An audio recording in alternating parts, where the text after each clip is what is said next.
اعوذ باللہ من الشیطان الرجیم بسم اللہ الرحمن الرحیم ورفعنا فوقهم الطور بميثاقهم وقلنا لهم ادخلوا الباب سجدا وقلنا لهم لا تعدوا في السبت وأخذنا منهم ميثاقا غليظا۔ سورۃ النساء آیت نمبر 154۔ ترجمہ: اور ان لوگوں پر طور کو اٹھا کر ان سے اس فرمان کی اطاعت کا عہد لیا، ہم نے ان کو حکم دیا کہ دروازہ میں سجدہ ریز ہوتے ہوئے داخل ہو۔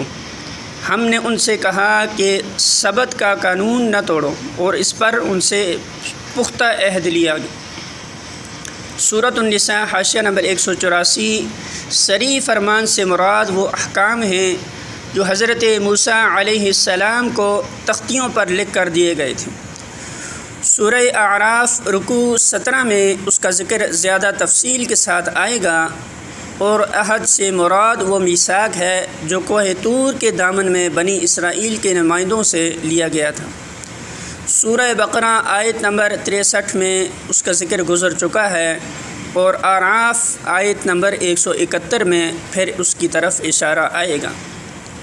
سورہ النساء حاشیہ نمبر 185، سورہ بقرہ آیت نمبر 58، 59 اور حاشیہ نمبر 75۔ سورۃ النساء حاشیہ نمبر 186، سورہ بقرہ آیت نمبر 65 اور حاشیہ نمبر 82 اور 83۔